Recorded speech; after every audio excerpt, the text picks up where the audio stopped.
경고선의 출발 새 아침 3부 시작합니다.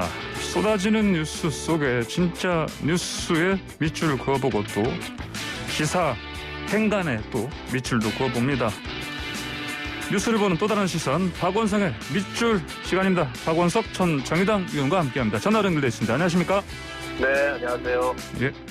자, 오늘 첫 번째 우리 밑줄 그어볼 뉴스는 대통령 오늘 오전에 있을 신년 기자회견입니다. 네. 사상 첫 원택트 형식이라고 하는데, 자, 아무래도 가장 주목되는 건 저거 아니겠습니까? 사면 아니겠습니까? 그렇습니다. 네. 예, 대통령이 어떤 얘기를 할 것 같습니까? 대통령 말씀을 최종적으로는 좀 지켜봐야 될 것 같은데요. 예. 이게 이낙연 대표가 사면 건의 얘기를 꺼냈다가 한 차례 좀 호되게 예. 홍역을 겪은 상황이지 않습니까? 그렇죠. 그리고 이제 예. 여당 내에서도 그에 대해서 여당 내부 의견을 수렴해서 사면 이전에 전제가 있다. 국민적 합의가 이루어져야 되고 국민적 합의를 위한 당사자들의 진솔한 사과와 반성이 있어야 된다. 이렇게 정리를 했는데 예. 오늘 대통령의 말씀도 거의 유사하지 않을까 싶습니다. 네. 이게 이제 사실은 문재인 대통령 임기 마지막 날까지 고민일 수밖에 없어요. 예. 사법적으로는 두 전직 대통령이 유죄를 받았고 또 국민들의 법감정으로도 용서받기 어려운 그런 상황이긴 하지만 대통령의 이제 사면권이라는 것은 고도의 어떤 통치행위고 통치권을 통해서 사법적 결론을 중단시키는 그런 작용이기 때문에 또 전례도 있고요. 예. 국민통합이라는 차원에서 사면을 어느 시점에선가는 해야 된다 이런 고민을 할 것 같은데 예. 과연 이제 지금 시점이 적절한 시점이냐. 이제 막 박근혜 전 대통령 같은 경우에는 형이 확정된 상황이고 예. 또 두 전직 대통령에 대한 국민들 감정이 여전히 좋지가 않아요. 예. 때문에 한편으로는 대통령의 고민을 시사하면서도 한편으로는 그 적절한 시점에 대해서는 또 여론과 예. 정치권 내의 논의 이런 것들을 지켜보겠다라는 정도의 언급이 있지 않을까 그렇게 예상합니다. 그러면 이제 오늘 어떤 원칙적인 입장 정도만 밝히는 이런 상황이 될 것 같으네요. 보니까. 네, 아무래도 그 예. 이상 그 얘기가 나가기에는 예. 지난 이낙연 대표의 그 한 차례의 예. 사면 공론화를 통해서 확인된 여론이 너무 나쁘다. 예. 이런 결론을 대통령께서도 내리지 않았을까 싶습니다. 예. 근데 그러면 이제 대통령이 만약에 이런 원칙적인 입장을 밝히면은 이 사면을 꺼내들었던 이낙연 대표의 입장이 좀 더 어려워지지 않겠습니까? 그럴 수는 있는데요. 예. 이낙연 대표가 사전에 청와대와 교감한 거 아니고 예. 본인의 오래된 소신이고 시점을 봐서 대통령에게 적절한 시점에 건의하겠다. 네. 라는 거여서 물론 이제 이낙연 대표가 사면론을 꺼냄으로 인해서 정치적으로 굉장히 좀 데미지를 받았는데 예. 그러나 이낙연 대표의 체면을 살려주기 위해서 예. 이 사면이라는 정치적으로 굉장히 예민하고 중대한 문제를 네. 대통령이 입장을 밝히고 밝히지 않고 그렇게 하지는 않을 것 같아요. 예. 그래서 한편으로는 또 이낙연 대표의 이 체면도 고려해야 되기 때문에 예. 분명히 이게 정권 차원에서 사면 문제에 대한 고민이 있다. 네. 라는 점을 시사하면서도 그 적절한 시점이 언제인지에 대해서는 여러 의견을 듣겠다라는 정도의 언급이 되지 않을까 싶습니다. 네, 네, 알겠습니다.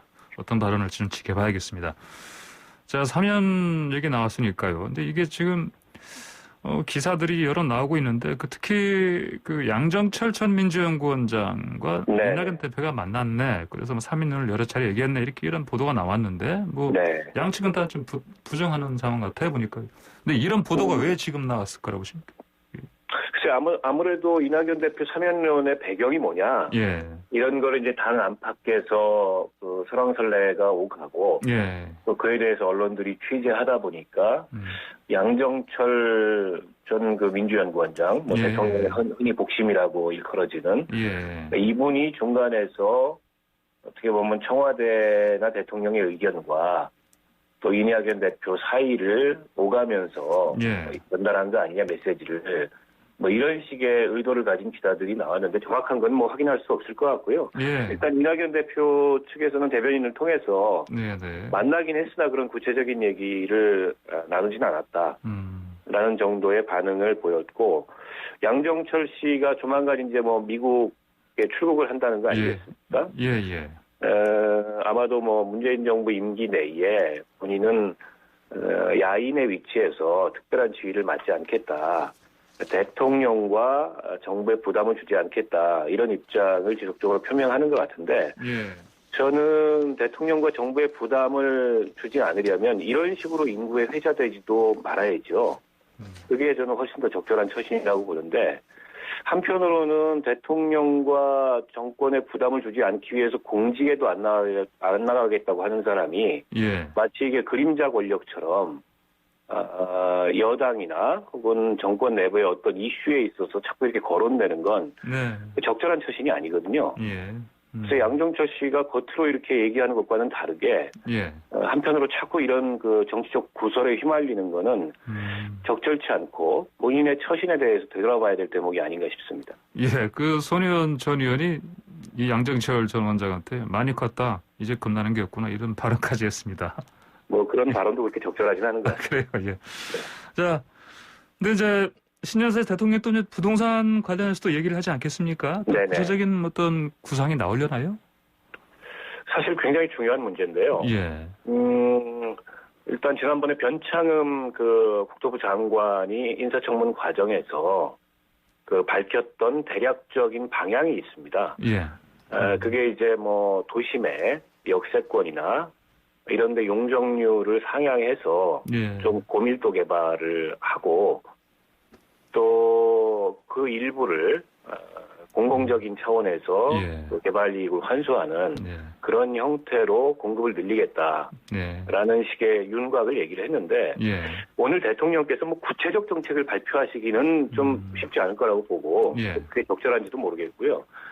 아마 대강의 그런 어떤 정책 방향, 그 정부 입장에서는 공급을 늘리겠다 최대한. 예. 근데 공급을 늘린다 하더라도 그거를 공공적인 차원에서 공급 확대에 역점을 두겠다. 예. 그리고 전체적인 어떤 집값 안정을 포함해서 이제 전월세 안정까지를 포함하는 그런 주거 안정에 최선을 기하겠다라는 예. 정도의 언급이지 않을까 싶고 조만간 아마 부동산 대책이 한 차례 더 발표될 가능성이 있거든요. 최근에 예. 양도소득세 뭐 완화하니 인하와 관련된 이런저런 논란도 있고 오늘 오후에 예. 정부 합동으로 그 양도세 인하 문제를 포함한 부동산 대책에 대한 발표가 예정이 돼 있습니다. 예. 근데 이 정부 합동 발표는 이제 실무선에서의 합동 발표고 예. 그래서 여기서 과감한 공급 대책까지 나올지는 잘 모르겠고요. 네. 그러나 조만간 아마 설 연휴를 전후로 해서 부동산 공급 대책, 특히 이제 서울의 부동산 공급 대책을 중심으로 한 추가적인 부동산 대책이 발표될 텐데 예. 그에 대해서 방향 정도를 예고하는 말씀을 하시지 않을까 싶습니다. 예, 알겠습니다. 자, 북한이 이제 최근 8차 당대회를 통해서 대외적인 메시지를 날렸고 또 이제 이번 주에 20일에 미국 바이든 행정부 출범하는데 그렇습니다. 그럼 이제 문 대통령께서도 오늘 이 관련해서도 뭐 외교 관련해서도 한반도 평화 프로세스 관련해서도 얘기를 하지 않겠습니까? 뭐 당연히요. 상당 부분 여기에 그 오늘 기자회견에 시간을 할애하지 않을까 예상이 되는데요. 일단 이게 이제 남북미 모두 지난주 이번 주를 전후로 해서 정상들 그 입을 통해서 이 한반도 문제, 북핵 문제에 대한 어떤 이 방향과 메시지가 나오는 굉장히 중요한 지금 시점이라고 봅니다. 선제적으로 이제 북한이 먼저 미국을 향해서 대북 적대 정책을 중단해라. 우리는 뭐 선대선 강대강이다. 이제 이런 메시지를 발표를 했고 대한민국을 향해서는 우리 정부가 하는 것만큼 이 남북 관계에 있어서 회복이 될 수도 있고 되지 않을 수도 있다 이런 메시지를 던졌어요. 그러니까 대통령께서 그에 대한 응답을 해야 되는데 아직 이제 미국 그 바이든 정부의 대북 정책의 기조가 명시적으로 확인된 바는 없습니다. 지금 막 인사를 하고 있고 대통령 취임식도 하기 전입니다만 과거의 민주당 행정부들에 비해서 이 한반도나 대북 정책의 비중이 좀 높아질 거다. 중간에 이제 트럼프 그 행정부를 거치기도 했고 트럼프 행정부 과정에 이 탑다운 방식의 이 대북 그 외교를 그대로 가져가지는 않겠지만 그보다 이제 바텀업이라는 과정을 더 중시하겠지만 과거의 전략적 인내 시절에 비해서는 이 북핵 문제나 한반도 문제를 좀 더 중시할 것 같다. 이런 게 이제 네. 인사를 통해서도 확인이 네. 되거든요. 예. 지금 이제 국무장관 지명자나 국무부장관 지명자나 이런 분들이 다 그 한반도 문제 전문가들로 구성이 돼 있지 않겠습니까? 예. 저는 우리 정부가 과거에 문재인 대통령이 이 북핵 문제 해결에 나서면서 최초에 말씀하셨던 메시지가 있어요. 예. 그게 이 운전자론이거든요. 네. 더 이상 이게 이 우리가 미국이나 북한의 입장을 지켜보며 따라가는 그런 소극적 역할이 아니고 예. 운전석에 앉아서 이 문제를 적극적으로 주도하겠다는 의지였는데 지금 바로 그런 태도가 필요한 시점이 아닌가 싶습니다. 그래서 예. 이 북한 문제나 북핵 문제의 해결에 관해서 미국 행정부의 입장을 기다릴 게 아니고 오히려 미국 행정부를 적극적으로 설득하고 예. 그리고 북한에 대해서도 좀 적극적인 메시지를 보내야 될 그런 시점이고 그 가장 중요한 정치적 실험대가 지금 3월로 예정돼 있는 남북합동 군사훈련 이거를 그대로 할 거냐. 예. 만약에 그대로 진행하게 된다면 상당 기간 남북관계, 북미관계는 파탄 상태로 가게 될 거고요. 예. 그리고 이 새로운 어떤 외교 전략 하에 혹은 포석 하에 그걸 뒤로 미루고 적극적인 이 대북 대화와 외교에 이 외교의 북핵 문제 해결에 나서느냐. 예. 이게 첫 번째 분수령이 되지 않을까 싶습니다. 예. 자, 박 의원님, 지금 오늘 시간이 좀 짧습니다. 네네. 반밖에 안 남았는데, 밑줄 한 몇 개 그어야 되는데, 지금 두 번째 잠깐 짧게라도 긁죠. 지금 서울시장 선거, 이거 볼 때, 지금 보니까 오세훈, 예. 전 서울시장이. 어제 출마 선언하셨죠? 했지 않습니까? 네. 근데 뭐 조건 못 떼고 한다고 하는데, 네. 경쟁력이 좀 있겠습니까? 예. 뭐 여론조사로 보면 예. 나경원, 오세훈 두 후보가 국민의힘에서는 가장 경쟁력이 있는 후보로 나오고 있는데요. 예, 예. 그러니까 오세훈 전 시장은 무엇보다 10년 전에 예. 보상급식 문제로 인해서 서울시장을 사퇴했고 그로 인해서 민주당 서울시장 시대를 결과적으로 열어준 거 아니냐. 이건 예. 원죄론이 있어요. 예. 그 원죄론으로부터 얼마나 벗어날 수 있겠느냐. 이게 가장 관건일 텐데, 뭐 어제 사과도 하고, 예. 그러나 본인이 이제 서울시장을 두 번이나 했기 때문에 임기 1년밖에 안 남은 재보궐선거 이 서울시장의 적임자다. 예. 언제 그 서울시장을 업무 파악을 하고 언제 뭘 하겠느냐. 예. 나는 준비된 시장이다. 이런 메시지를 얘기했는데, 예. 반대로 아마 경쟁자들 같은 경우에는 지난번 무상급식 논란처럼 무상급식 때 그 논란 때 행동처럼 그렇게 돌출적이고 무책임한 그런 모습을 보였던 사람이 다시 어떻게 서울시장이 될 수 있겠느냐. 네. 그런 무책임한 시정을 시민들이 또 경험해서야 되겠느냐. 이런 바로 공격 포인트가 될 수 있거든요. 예, 예. 그래서 상당 기간 이런 논란이 예. 그 경선 내부 과정에 네. 진행되지 않을까 싶습니다. 예, 알겠습니다. 오늘 말씀 여기까지 듣겠습니다. 자, 감사합니다. 네, 고맙습니다. 네, 지금까지 박원석 전 의원이었습니다. 네, 조국 전 법무부 장관의 딸 조민 씨가 의사 국가고시 합격했죠. 논란이 계속 이어지고 있습니다. 사실은 이제 최근에 그 필기시험 보기 전에 그 조민 씨의 의사국시 응시 효력 정지해달라 이런 가처분 신청을 냈었던 대한소아청소년과 의사회 임현택 회장 전화로 연결해서 의견 좀 들어보겠습니다. 임 회장님 안녕하십니까? 네, 안녕하세요. 예. 근데 기각되긴 했지만 이거 그렇더라도 가처분 신청 왜 하셨는지 좀 이유 좀 간단하게 좀 설명해 주십시오. 예.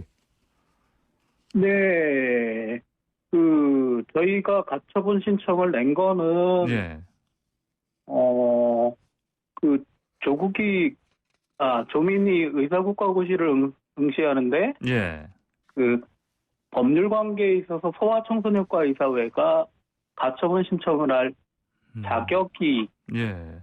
없다는 거에 대해서 원고 적격성에 대해서만 재판부가 판단을 한 것이고요. 예, 예. 본안 소송인 조민이 의사 면허를 시험을 볼 자격이 가졌는지에 대해서는 사법부가 판단을 한 것은 아닙니다. 네, 네. 그래서 본안 소송에 대한 자격을 가졌는지에 대해서 네. 의사회가 재판부에 판단을 요구를 한 것이죠. 예, 그럼 본안 소송은 지금 당연히 계속 진행되는 거죠? 별도로? 일단은 기각됐기 때문에 예. 그 다른 방향의 법률 대응을 준비 중입니다. 다른 방향으로요? 뭐 어떤 일단 구체적인 생각이 있으십니까? 어떤 방향으로요? 이게 조금 더 법적 검토가 필요한 사안이기는 한데 예. 소아청소년과 의사회의 상위단체인 대한의사협회 입장에서는 예. 회원들인 의사들이 권리나 법익이 침해되는 부분이 있기 때문에 예. 충분히 이에 대한 법적 대응이 해야 된다고 생각하고 있고 예. 할 거라고 생각하고 있습니다. 예. 자, 그나저나 그 합격 여부는 원래 그 개인한테 개별 통보되는 거 아닙니까? 이제 이걸 합격 여부를 어떻게 하셨습니까? 이걸? 네, 일부 매체에서 조민 합격 소식이 나왔었고요. 예. 메이저 매체 기자분이 확인해 주셔서 알게 됐습니다. 예, 그리고 저기에도 나왔죠. 조국 전 장관의 SNS에도 뭐 축하한다 그런 게 떴었지 않습니까? 그렇죠. 하여튼 뭐 여러 가지로 간접적으로 확인하셨단 말씀이시죠, 당연히. 네, 본인이 어떤 이유에서 게시를 했다가 지웠는지는 모르겠는데. 예. 예, 그것도 간접적인 참고가 되었습니다. 그렇군요. 자, 이 관련해서요, 보니까 이제 SNS도 그렇고 여러 사이트 보면은 이 조민 씨를 응원하는 목소리가 상당히 많이 들립니다. 이제 그런데 이제 당연히 비판하는 목소리도 많고요. 지금 회장님께서는 페이스북에다가 의사 가운을 찢어버리고 싶다 이렇게 말할 정도로 거의 뭐 격앙된 그런 표현을 하셨습니다. 이렇게 강하게 반대하신 이유 뭡니까? 합격. 이게 지금 의료계가 찬반이 나눠졌다는 거는 좀 적절한 표현은 아닌 것 같고요. 예. 되게 대부분의 의사와 의과대학생들이 말이 안 되는 일이라고 분노를 했고, 네. 혼자만의 생각이 아닌 것으로 알고 있습니다. 네. 그리고 의사 가운을 찍고 싶다고 말한 거는 네. 의사 가운은 의사 직분을 상징한다고 말씀드릴 수 있는데 예. 히포크라테스 선서 정신을 이어받아 반영한 1948년 제네바 선언에는 예. 나는 양심과 위험을 가지고 의료직을 수행한다. 나는 나의 능력이 허락하는 모든 방법을 동원하여 의료직의 명예와 위험 있는 전통을 지킨다. 예. 라는 항목이 있습니다. 예. 조민의 경우에는 이 조항들이 정면으로 위배되고 있는 것이죠. 예. 알겠습니다. 자, 임 회장께서는 이 조민 씨가 이제 끝까지 이제 의사 국가고시를 응시할 수 있는 기회를 얻었다는 부분 관련해서 또 그리고 이제 물론 그 전에 이제 이렇게 가처분 신청 내신 이유는 기본적으로 학교 입학 단계부터 이제 어떤 부정적인 과정을 통해서 이렇게 들어갔다 이렇게 보시기 때문 아니겠습니까? 그래서 뭐 정유라 씨라든지 뭐 성대 교수 자녀라든지 숙명여고 쌍둥이 딸 있지 않습니까? 네네. 그런 사건들과 이게 다르다. 그래서 같은 방식으로 이를테면 조민 씨에 대해서도 각 해당 학교들에서 조치를 해야 된다 이렇게 생각하시는 겁니까? 그러면? 네네. 처리가 달라도 너무 다르고요. 예. 정유라 건은 재판에 회부되기도 전에 교육부하고 이화여대 청담고에서 나서서 예. 입학을 취소시켜서 결국 정유라가 중졸이 되었고요. 예. 서울대 치전원 성대 약대 교수 자녀 건이나 서울대 수의대 이병천 교수 자녀 강원대 수의대 입학건이나 예. 전북대 건 등도 역시 사태가 불거지자마자 교육부, 학교, 교육청 등이 적극 나서서 입학이 취소되고 형사고발되었고요. 예. 숙명여고 쌍둥이 건은 교무부장인 아빠가 실형을 받은 데 더해서 미성년자인 쌍둥이까지 바로 퇴학을 당하고 법원에서 1심 실형까지 받았고요. 예. 오직 법무부 장관을 지내고 대통령께서 마음의 빛이 있다고 한 조국 씨 자녀에만 이런 조치들이 예외적으로 적용이 되고 있고 바로 이 부분이 저뿐만 아니라 절대다수 국민들이 분노한 지점이라고 생각을 합니다. 예. 그러면요, 이제 결국은 특히 부산대 의전원 같은 경우에는 대법원, 그러니까 확정 판결 나올 때까지 기다려봤다가 결정하겠다는 입장 아니겠습니까? 네네. 예. 어쨌든 취소 안 한다는 게 아니고 취소할 수도 있다 이런 입장 아니겠습니까? 네. 만약에 그렇다면 대법원 판결에서 입학 취소를 할 필요가 없는 그런 확정 판결이 나오면 어떻게 하실 겁니까, 앞으로? 이게 지금 그 1심 재판부가 그 판결문 요약본을 국민들한테 공개를 했고요. 예. 아마 주요 메이저 언론 매체 기자들한테는 판결문 그 전문을 공개를 한 걸로 알고 있는데, 예. 이 판결문 요약본이나 전문을 읽어보신 그 국민들은 이게 대법원에 가서 뒤집힐 가능성이 하나도 없다는 거는 네네. 상식으로 알 수 있는 내용입니다. 예, 그렇군요. 만약에 그러면 이제 말씀하신 것처럼 뒤집히지 않고 이제 대법원에서 확정이 되면 부산대학교에서 입학 취소를 할 가능성이 높은데, 그렇게 되면요, 이 국가고시 합격했음에도 불구하고 면허 취소 된다고 보십니까? 이게 당연히 취소가 된다고 보고요. 예. 취소를 시켜야 되는 게 마땅하다고 생각을 하고요. 예. 법적인 근거를 들자면 의료법 5조의 의사면허 조항에 보면 의학전문대학원을 졸업하고 의학석사 자격을 가진 자가 예. 국가시험에 합격한 후 보건복지부 장관의 면허를 받아야 된다라고 명시되어 있거든요. 예. 졸업의 전제가 되는 입학이 무효가 되는 경우는 졸업 역시 무효가 된다고 보는 것이고, 예. 의료법 5조의 97 자격이 안 되는 것이니 당연히 의사면허 역시 취소가 된다고 봐야 되는 것이죠. 예. 그럼 만약에요, 이제 조민 씨의 합격이라든지 면허가 정당하다고도 생각하는 판단하는 분들의 그 의견은 이렇더라고요, 보니까요. 응시 자격 여부를 떠나서 국가고시는 사실은 실력을 보는 거 아니냐. 그 실력에서 면허를 딸 수 있는 그 실력 입증이 된 거 아니냐. 이렇게 얘기도 합니다. 이런 의견에 대해서 어떻게 생각하십니까?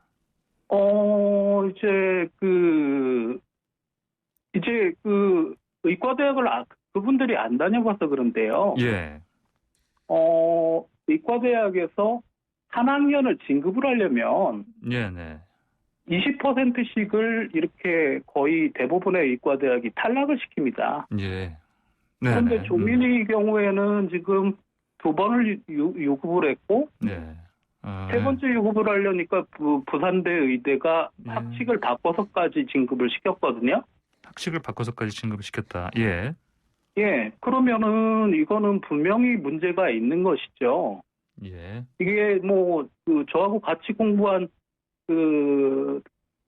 도서관 같이 다녔던 친구 중에는 예. 그렇게 3번 유급당해가지고 학교에서 나간 친구가 있습니다. 네. 그런 분들은 조민과 비교를 하면 굉장히 부당하다고 생각을 하겠죠. 예, 알겠습니다. 자, 그런데요, 이제 이렇게 조민 씨 국가의사고시 응시, 또 합격, 또 면허증 발급하겠죠. 이게 뜨거운 논쟁거리 되는 이유가 뭐라고 보십니까?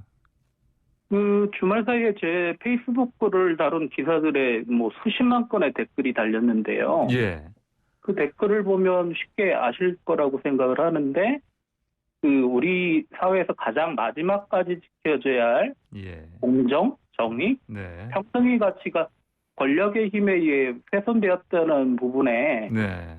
국민들이 크게 분노했다고 생각을 하고요. 예. 유신 독재 시절이나 전두환 군부 독재 시절에도 이렇게까지 노골적으로 부정 입시가 밝혀졌는데도 철판 깔고 뭉개고 간 적은 없는 걸로 알고요. 예. 전두환 정권 시절에 민주화 투쟁 때 경찰 고문으로 목숨을 잃은 서울대생 박종철 열사 예. 아버지 박정기 씨 직업이 부산시 수도국 직원이었거든요. 예. 바꿔 말하면 그렇게 엄혹한 군부 독재 시절에도 계층 이동의 사다리인 입시제도 자체는 제대로 작동을 해서 예. 지방직 기술직 공무원이 자녀도 예. 서울대를 갈 수가 있었다는 거죠. 네.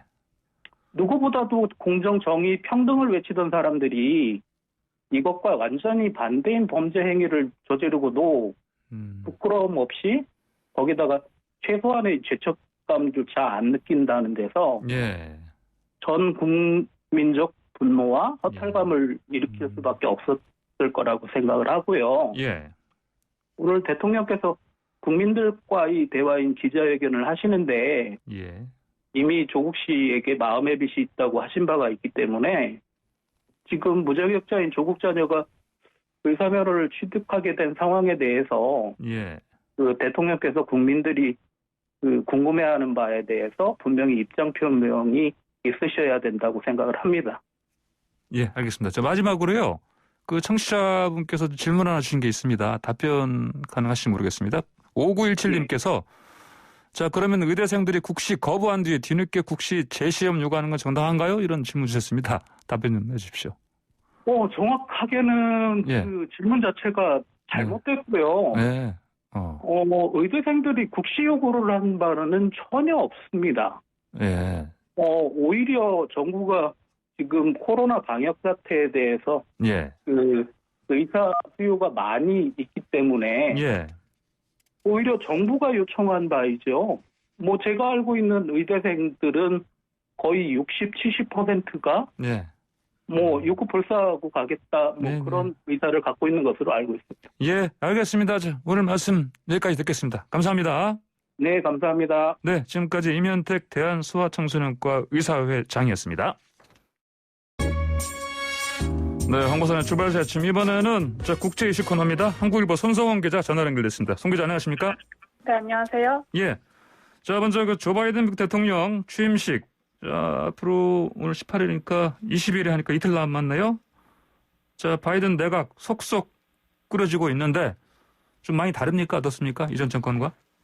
네, 조 바이든 대통령 당선인의 내각은 도널드 트럼프 미국 대통령의 내각과 완전히 다른 모습입니다.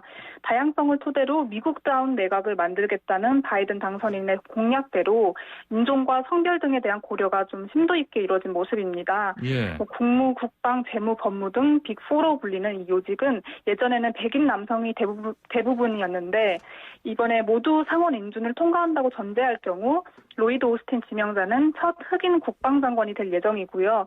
제닛 옐런 전 연방준비제도 의장은 첫 여성 재무장관을 예약했습니다. 또 알레한드르 마요르카스 국토안보장관 지명자는 첫 이민자 출신 국토안보장관이 되고요. 예. 제 팔랜드는 첫 원주민계 내무장관이 됩니다. 보니까 거론되는 이름을 봤더니 우리나라 성씨가 붙은 분들 보이던데 보니까요. 그럼 한국계들도 주요 직책에 들어가는 겁니까? 네, 맞습니다. 지금 우선 바이든 행정부의 일정 담당 국장에 지명된 한국계 진아리가 좀 눈에 띄는데요. 진아리.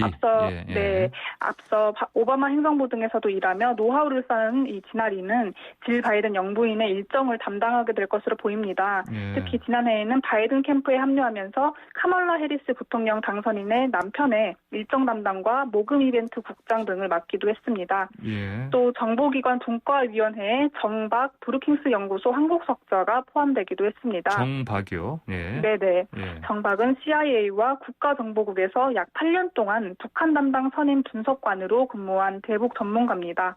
그래서 그는 일찍이 바이든 캠프에서 한반도 관련 정책을 담당하면서 관련 외교 정책을 조언해 왔습니다. 예, 외교 전문가인 바이든 대통령이 인선한 사람이니까 또 전문성 그런 부분에서 많은 신뢰를 받는 사람인가 보네요. 자, 그러면 내각 인준은 좀 빠르게 이루어지겠습니까? 네, 취임이 코앞으로 다가왔지만 내각 인준이 신속하게 이뤄지지 않을 수 있다는 점이 바로 바이든 당선인의 고민거리입니다. 주요 장관 지명자들에 대한 인준 청문회는 취임식 하루 전인 19일에 열리는데 상원이 부지런히 움직이면 취임식에 맞춰서 가까스로 몇 명은 인준을 받을 수 있습니다. 바이든 당선인이 트럼프 대통령에 대한 하원의 탄핵소추안이 가결되자마자 상원의 탄핵과 내각 인준 등의 현안을 좀 병행해달라 이렇게 간청했던 것도 이 때문입니다. 자칫하면 상원이 트럼프 대통령 탄핵 심판에 매몰돼 자신의 내각 인준과 코로나 부양안 처리 등에 소홀할 가능성을 우려한 탓인 거죠. 예. 자, 이번에는 일본으로 넘어가 볼까요? 자, 코로나가 보니까 언뜻 듣기로도 하루 확진자 6,000명대 같던데, 이런 상황에서 이미 한번 연기된 도쿄올림픽 취소해야 한다는 여론도 높다고 합니다. 그렇죠? 맞죠? 네, 맞습니다. 지금 고노다로 일본 행정개혁 담당 장관이 외신과의 인터뷰에서 도쿄올림픽의 취소 가능성을 배제하지 않아서 논란이 일고 있습니다. 예. 고노 장관은 14일 올해 7월로 연기된 도쿄올림픽에 대해서 지금 시점에서 우리는 대회 준비에 최선을 다할 필요가 있지만 개최 여부가 어느 쪽으로 돌아설지는 아직 모르겠다 이러면서 올림픽위원회는 플랜 B나 C도 검토하지 않으면 안 되기 때문에 쉬운 상황은 아니다라고 전망을 했습니다. 예. 그래서 이게 일부 외신들은 코로나 확산 와중에 일본 강요 중 처음으로 올림픽 개최에 대한 취소 가능성을 언급한 것이다라고 보도를 했습니다. 예. 지금 일본 정부가 코로나 확산 상황에서도 7월 올림픽 개최 입장을 고수하고 있는 것과는 좀 온도 차이가 있는 것이죠. 예, 그렇군요. 자, 코로나 때문에 자칫 이 올림픽도 못 열릴 수 있겠습니다. 근데 이제 이런 상황에서 지금 우리나라도 한국도 다음 달에 이제 그 백신 접종 시작할 텐데 노르웨이에서는 그 화이자 백신 맞은 사람들이 많이 숨졌다는 소식이 들려요, 보니까. 네, 맞습니다. 노르웨이에서 코로나 백신 접종자 중 23명이 숨졌다고 보도가 나왔습니다. 예. 노르웨이 보건당국은 백신과 관련한 사망자가 14일까지 23명 보고됐다고 밝혔는데요. 예. 이들은 미국 제약사인 화이자의 백신을 맞은 뒤 얼마 지나지 않아서 숨졌고 대부분이 요양원에 입원한 80세 이상 고령자로 알려졌습니다. 이게 지금 보니까 그런데 이게 정확하게 백신을 맞고 이것 때문에 이분들이 사망하셨는지 네. 이 관련해서 보니까 이제 거의 그 하루에 그 많은 사람들이 이를테면 수백 명 숨졌다 이런 얘기가 들립니다 보니까 그럼 그 중에 포함된 분들이라서 이게 어떤 네. 사망 시점과도 이제 같은 동시에 일어났기 때문에 그 원인 규명하는 거가 이제 쉽지가 않은 것 같아요 보니까 그렇죠? 네, 맞습니다. 예. 네. 그래서 당국은 백신 접종의 경미한 부작용이 예. 취약층에게는 치명적으로 이어질 수 있다면서 예. 고령층과 말기 환자는 백신이 지나치게 위험할 수 있다면서 접종 자제를 권고했습니다. 예. 네, 노르웨이 의학청은 백신의 부작용은 열과 메스꺼움이었고 이 부작용이 노환이 있는 일부 환자의 죽음으로 이어졌을 수도 있다라고 설명을 했고요. 예. 화이자는 노르웨이 당국의 사망 원인 조사에 협력 중이며 현재로서는 사안 발생 수가 경고할 만한 수준은 아니다라고 밝혔습니다. 예, 알겠습니다. 오늘 국제 소식 여기까지 듣겠습니다. 감사합니다. 네, 감사합니다. 네, 지금까지 한국일보 손성원 기자였습니다. 네, 광고사의 출발사 지금 3부 마칩니다. 잠시 4부에서는요, 이재용 삼성 부회장의 파격 환송심 판결 어떻게 될지 좀 짚어보겠습니다.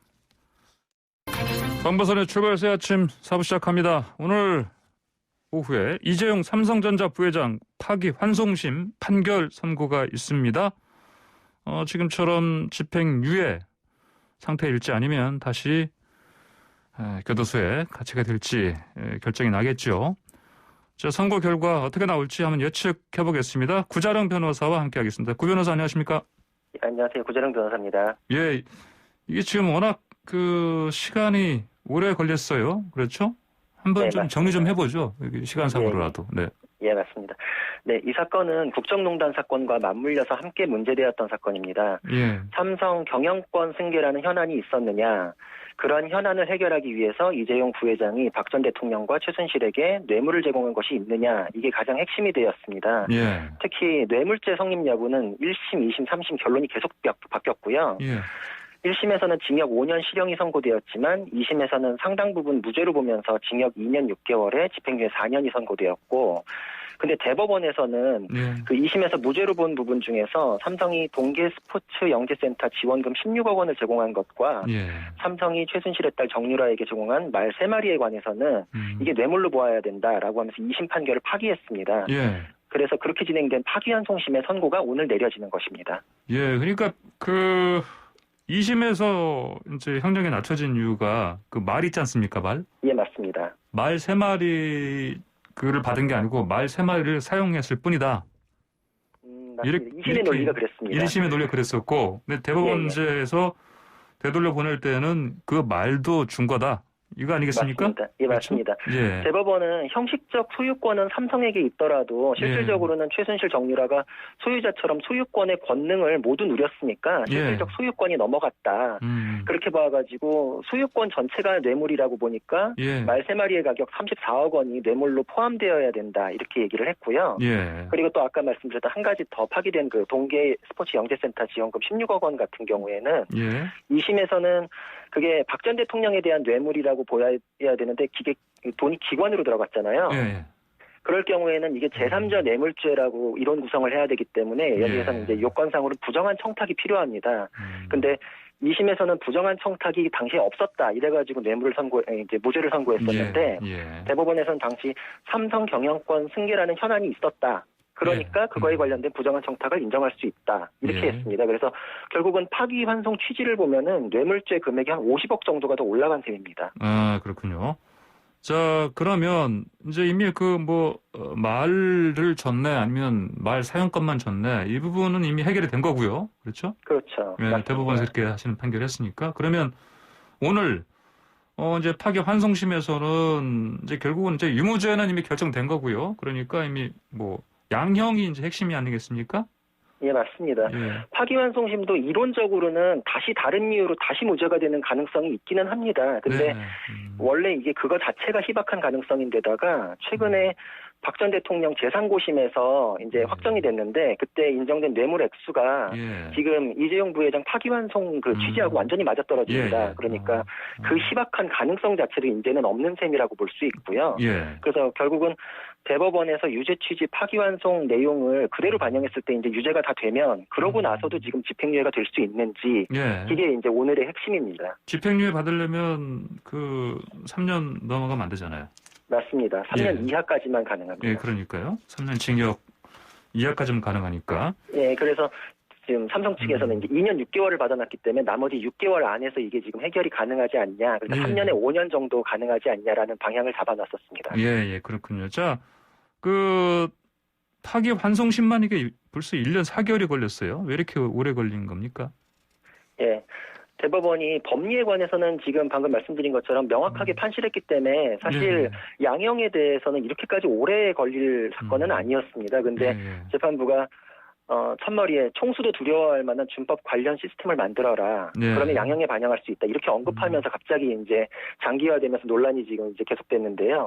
그게 저거 아닙니까? 그 준법감시위원회 아니겠습니까? 맞습니다. 삼성이 마련한 게 이제 그 시스템이 그렇게 이제 준법감시위원회로 이제 구현이 됐고요. 그러니까 특검이 이제 그런 그 언급 자체가 집행유예를 예정하고 진행하는 것이다. 이렇게 강력히 반발하면서 기피 신청 절차가 진행되느라고 재판이 상당히 멈춰 있었고 또 이제 기피 신청이 기각된 이후에 이제 재판으로 돌아와서는 삼성이 이제 준법감시위원회 만드느라고 또 시간이 걸렸고 또 이제 그게 실효성이 있느냐 이거를 또 이제 외부 위원들까지 위촉해가지고 또 이제 계속 보고서까지 작성해서 이제 재판부가 검토하느라고 그 시간이 또 걸리고 이렇게 해서 1년 4개월이 양형 관련된 요소만 지금 판단하느라고 굉장히 오래 소요됐습니다. 그렇죠. 이거 사안을 이제 바라보면 단순히 바라봤을 때는 준법감시위원회는 이게 설치하는 이유가 이거 했으니까 양형에 반영되겠나 이렇게 예측을 할 수밖에 없는 상황 아니겠습니까? 그러니까 특검이 아까 말씀하신 것처럼 기피 신청한 거고요. 네네. 자, 그러면 파기환송심에서 오늘 양형 관련해서 핵심적으로 뭘 좀 봐야 되겠습니까? 준법감시위원회 얘기가 워낙 많이 나오니까 이제 그거에 좀 쏠려 있는데 일단 뇌물죄가 추가로 인정됐으니까 그 특유한 양형 사유를 반드시 봐야 됩니다. 이게 강요에 의한 부득이한 제공이었느냐 아니면 내 필요에 의해서 자발적으로 제공한 뇌물이었느냐 이거는 그 뇌물죄에 대해서는 양형 기준에도 반드시 이제 고려를 하게끔 돼 있거든요. 그렇기 때문에 이거 자체도 굉장히 많이 다루어졌을 것이고 이거에 대해서는 특검 쪽에서는 이제 자발적이었다. 현안이 삼성에게 있었기 때문에 자발적이었다. 이런 이제 주장을 하고 있고 또 이제 그 변호인단 쪽에서는 그 박근혜 대통령 탄핵 사건에서 그것이 이제 그 박 대통령 탄핵 사유로 인정되다 보니까 이제 박 대통령이 적극적으로 요구했다 이렇게 언급된 부분이 있습니다. 그리고 신동빈 회장 같은 경우에는 그거에 소극적으로 응하다 보니까 제공했다라는 이유로 집행유예가 된 전례가 있거든요. 그래서 이제 그런 부분들을 많이 언급을 했고 그리고 이제 계속 언론에 이제 핵심으로 떠올랐던 거는 이제 준법감시위원회에 대한 건데 이거는 재판부에서는 구조적으로 이거를 권력에서 요구할 때 삼성이 거부할 수 있는 시스템이 안 됐던 것이 여태까지 계속 이런 일이 벌어진 이유 아니겠냐. 이것을 만든다면은 재발 방지가 될 것이니까 그 노력에 대해서는 양형 사유로 반영해 주는 것이 가능하다. 뭐 이런 입장을 갖고 있는데 이거에 대해서 이제 양쪽에서 이제 첨예하게 다퉜기 때문에 이것도 이제 핵심 사항입니다. 예, 방금 말씀하신 대로 뇌물이 자발적이었는지 타율적이었는지 이것도 관건이고. 그렇죠. 근데 준법감시위원회에서는 뭐 이게 이런 양형 부분 관련해서 구체적으로 뭐가 이렇게 설정이 안 되는 거 아니에요? 그러니까 이게? 아, 맞습니다. 예. 그래서 이게 그래서 논란이 되고 있는데 준법감시위원회라는 것 자체가 일단 양형기준, 양형위원회의 권고사항 이런 거에는 언급이 없는 내용이라서 논란이 계속 이제 시작이 됐고요. 예. 그리고 또 이게 이론적인 걸 따져보면은 삼성이라는 회사가 제도를 만들면 이것을 이재용이라는 개인의 형사사건에 반영해 주는 게 이게 이론적으로 맞냐. 예. 이게 이제 법리적인 이런 논란이 있습니다. 그리고 그 근거를 뿌리를 찾아가 보면 이제 미국의 이 근거가 있는데 예. 그 법리가 미국에서는 그 개인 사건이 아니라 기업 범죄에서 고려하는 요소로 언급이 돼서 법리가 예. 형성돼 있습니다. 그래서 우리나라에서 이거를 갖고 오는데 이것도 좀 뿌리를 다르게 결을 달리해서 지금 언급되고 있는 거 아니냐. 예. 그래서 양쪽에서 지금 이 제도의 뿌리까지 지금 쫓아가 가지고서 반영하는 게 맞냐 틀리냐까지도 지금 다 다뤄졌 이제 공방이 벌어졌었습니다. 예. 그 논란의 여지가 있으면 그러면 이걸 이제 양형에 반영하는 것이 이게 어떤 법적으로 어떤 그 뭐랄까요? 이제 맞지 않는 이제 네. 어떤 위반되는 소지 그런 부분 없습니까? 그게 법에 근거한 거기 때문에 이제 양형에 대한 것도 재량이 많이 주어져 있지만 또 이제 법을 넘어선 건지 아닌지 이건 또 이제 또 다른 문제로 이제 검토 대상이 될 수는 있을 텐데 예. 일단 1심, 2심 그 양형에 대해서는 사실심의 전권 사항이기 때문에 대법원도 굉장히 존중을 해주는 편입니다. 예. 그리고 양형위원회에서 이거에 대해서 언급이 있다 없다 이거를 바로 이게 지금 위법이다 아니다를 논의할 수 있는 게 아니라 이제 그건 권고사항이라고 볼 수 있거든요. 예. 결국은 법 조항 자체로 올라가가지고 그 법 조항 내용이랑 비교를 해봐야 되는데 네. 여기에서는 그 범행의 동기, 결과 뭐 이런 것뿐만 아니라 범행 후의 정황도 고려할 수 있다 이렇게 법에 아예 규정이 돼 있습니다. 예, 예. 반성하는 그래서, 거라든지 그런 말씀. 그렇죠. 그래서 예. 판결문에도 뭐 이후의 반성, 그리고 예. 피해 회복, 위법 상태의 제거를 위한 노력 이런 것들을 다 고려를 하기 때문에 아마 이제 이것을 범행 후에 이 시스템 개선이라는 게 이 위법 상태를 제거하고 재발 방지를 위한 노력으로까지 볼 수 있다 이렇게 언급하는 것은 법 위반으로까지 보기는 좀 어려울 것 같습니다. 그렇군요. 재판부에서 준법감시위 양형 반영에 관해서 판단 열려 있다 아직까지도 이렇게 언급한 바 있죠? 예, 맞습니다. 계속 네. 공방이 벌어지고 마지막 재판 마무리되는 단계에서까지도 이제 논란이 있었는데 특검 쪽에서는 끝까지 이거 집행유예 예정한 것처럼 왜 그러시냐. 우리 의견서도 더 내야 되니까 재판 더 해달라. 이렇게까지도 이제 강하게 요구를 했었는데 재판부에서 재판을 이제 그 인사이동 전에 마무리 짓겠다는 뜻을 밝히면서 예. 이게 반영을 할지 말지 그리고 어느 정도 반영할지 다 열려 있다. 예. 그리고 이것도 유일한 양형 요소도 아니고 가장 중요하게 보고 있지도 않다. 이렇게까지 예. 언급을 했습니다. 그래가지고 지금 재판부 언급만 봤을 때는 이게 뭐 실형이다. 실형인데 감형 요소다. 뭐 집행유예다. 지금 제각각 해석은 다 가능한 지금 그렇게 열려 있는 상황이 되긴 했습니다. 예. 자, 결국 뭐 오늘 결론이 그 다시 재소감이냐, 뭐 집행유예로 좀 자유로운 상태로 있냐, 이걸 지금 봐야 되는 건데 예측 좀 해주십시오. 예. 너무 어려운 예. 얘기긴 한데 예. 이게 양형이 법관에게 굉장히 재량권이 많이 부여되기 때문에 사실 50대 50이긴 합니다. 근데 예. 딱 핵심을 찝어보면은 법률 규정이나 사건의 규모로 봤을 때는 실형 가능성이 높고 재판부의 분위기나 진행으로 봤을 때는 집행유예 가능성이 높다. 예. 이렇게 볼 수 있고 굳이 저한테 한번 의견을 말해봐라. 네. 이렇게 하면 물론 100% 사견임을 전제로 말씀드리지만 저는 네. 집행유예 가능성이 조금 더 높지 않겠나. 재판부의 여태까지 진행이나 분위기나 이게 그 기일 잡는 거나 이런 것들로 봤을 때는 저는 이제 그렇게 생각은 하는데 예. 이게 법적으로 그게 타당하냐 맞는 결론이냐 이런 뜻으로 드리는 말씀은 아니고 예. 일단 지금 상황을 지금 예측을 해봤을 땐 그렇습니다. 그래서 결국 그런 내용이 이제 내려지더라도 이게 재벌 봐주기다. 예. 형평성이 맞냐 이런 논란은 끊이지는 않을 것입니다. 예, 그러니까요. 뭐, 김기문 중소기업 중앙회장이 뭐 선처 탄원까지 한 상황이긴 한데. 어쨌든. 박영만 회장께서도 내셨고요. 알겠습니다. 자, 오늘 말씀 잘 들었습니다. 감사합니다. 예, 감사합니다. 네, 지금까지 구자룡 변호사였습니다. 네, 매일 아침 스포츠의 매력을 짧고 굵게 전해주는 코너 스포츠가 얼마나 좋은지 YTN 스포츠부 조은지 기자 전화로 연결돼 있습니다. 조 기자 안녕하십니까? 안녕하세요. 휴일 스포츠 소식 착착 짚어보겠습니다. 먼저 한 해 연기된 도쿄올림픽 올해 7월 말 개막 예정인데 예. 취소할 수 있다 이런 발언이 일본 강요 가운데 처음으로 언급돼서 파문이 일고 있습니다. 네, 저도 아까 국제권에서 간략하게 좀 들었습니다. 네. 네. 그러면 예. 네. 이제 일본 정부하고 또 올림픽위원회는 원래 강행한다는 입장 아니었습니까?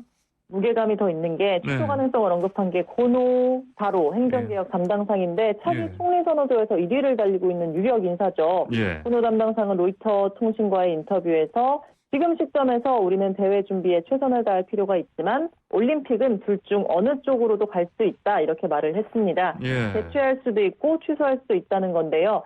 일본 정부가 올림픽 강행한다 외치는 가운데 일본 올림픽의 불확실성을 처음으로 말을 한 겁니다. 예. 다만 일본 정부와 IOC는 개최한다는 입장 여전하고요. 예. 요미우리 신문 같은 경우는 IOC가 코로나19 방역 대책에 따라서 대회식 참가 선수를 기존의 절반인 6,000명으로 상정하고 있다 이렇게 보도하기도 했습니다. 아, 그래요? 그러면 지금 어떻게 보면 이 선수들 입장에서는 1년 지나면 또 경쟁률이 더 높아지는 상황인데 그렇죠. 수까지 줄여버리면 이거 너무 각오한 거 아닙니까?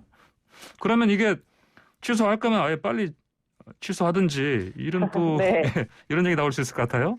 그렇죠? 희망 고문이 아무래도 계속 이어지고 있는 상황이라 그런데 예. 어제 마침 배구 여제 김연경 선수도 올림픽 기대감 내려놨다 이렇게 말했습니다. 아, 그래요? 열리면 정말 좋겠지만 어느 순간부터 기대감이 떨어졌고 왜냐하면 예. 기대할수록 실망감이 너무 커져서 지금은 내려놓은 상황이다라고 얘기를 했는데 사실 김연경 선수 배구로 이룰 거 다 이뤘잖아요. 예. 마지막 꿈이 올림픽 금메달이라고 했고 뭐 코로나19 상황이랑 대표팀 소집 또 국내 선수랑 호흡 잘 맞춰가지고 메달 따겠다 이런 생각으로 국내 팀 흥국생명으로 복귀했는데 좀 허탈할 수 있을 것 같습니다. 예. 그래도 영광의 무대라서 뭐 기대하겠고 또 기다리겠지만 건강이나 안전이 우선이니까 좀 더 지켜봐야 될 것 같네요. 네, 그렇군요. 저도 아까 새벽에 나오다가 그 손흥민 선수 네. 경기 있었는데 뭐 반가운 소식인데 완전히 반가운 소식은 아니던데 보니까. 예. 네, 공격 포인트만 기록했습니다. 그러니까. 상대가 사실 꼴찌 셰필드라서 대량 득점, 득점 1위 가는 거 아니냐 기대를 했는데 골은 예. 없었고요. 예. 직전 풀럼 경기에 이어 어제도 골대를 맞췄습니다. 다만 전반 예. 5분에 손흥민 선수가 찬 코너킥이 오리의 헤딩 선제골로 연결돼서 도움을 하나 추가했습니다. 예. 시즌 9번째이자 리그 6호 도움이고요. 이게 손흥민 선수 프리미어리그 통산 100번째 공격 포인트입니다. 리그에서 65골, 또 도움은 35개를 하면서 100개의 공격 포인트를 꽉 채웠는데 역시 아시아 최초입니다. 토트넘은 후반 케인 선수의 골까지 추가하면서 3대1로 이겼고요. 그 마지막에 은돈벨레 선수의 로빙슛 아주 멋있으니까 꼭 찾아봤으면 좋겠습니다. 알겠습니다. 손흥민 선수 다음 경기 26일 FA컵 32강전이고요. 8일간 앞으로 푹 쉴 수 있을 것 같습니다. 26일이니까 좀 남았네요. 네. 자, 그나저나 프리미어리그에서 우리 골 넣으면 막 서로 엉켜 안고 막 또 뭐 관중석으로 네. 달래고 난리를 치는데 그거 네. 세레모니 못 하죠 이제? 네, 영국이 프리미어리그 사무국이 이제 강화된 방역 지침 내놨습니다. 뭐 예. 이동 훈련 경기 때는 당연하고 세레머니 때도 거리두기 해라 했거든요. 예. 악수랑 하이파이브 껴안기 말고 혼자 해라라고 했는데 뭐 지켜지기 사실은 힘들죠. 선수들이 워낙에 좋아하고 네. 감정적인 상황에서 이제 골이 터지는 거니까. 근데 어제 레스터시티 세레머니 보시면 선제골 넣은 선수들 손사래로 이렇게 동료들 물리치고 혼자 공중에 악수를 하거든요. 예. 이런 세레머니 정석이 칭찬을 받고 있다라는 소식 전해드리고요. 예. 근데 이제 뭐 세레머니 했을 때 징계하겠다, 처벌하겠다 이런 얘기는 따로 없어서 예. 당분간 갑론을박이 좀 이어지지 않을까 싶습니다. 이럴 땐 차라리 이전에 박주영 선수가 골 넣으면 홀로 세레모니였었는데 차라리 예 그렇게 하는 게 낫지 않겠습니까? 자, 오늘 또 체육회장 선거 있잖아요. 네, 일부에 안민석 민주당 의원께서 언급하셨더라고요. 뭐 메달보다 인권, 반개혁 체육계 기득권을 물리치는 선거다 이렇게 규정을 하셨던데 예. 체육계 표심이 그렇게 보고 있을까? 저는 일단 회의적인데 네. 잠시 뒤 9시부터 오후 6시까지 선거인단 2,170명 온라인 투표로 41대 체육 대통령 뽑습니다. 예. 그 선거 결과와 의미 내일 다시 짚어보겠습니다. 네, 알겠습니다. 오늘 말씀 잘 들었습니다. 감사합니다. 감사합니다. 네, 지금까지 YTN 스포츠부 조은재 기자였습니다. YTN 라디오 황보선의 출발사 아침 오늘 순서 여기서 마치겠습니다. 저는 내일 아침 7시 20분에 다시 찾아뵙겠습니다. 지금까지 황보선이었습니다. 감사합니다.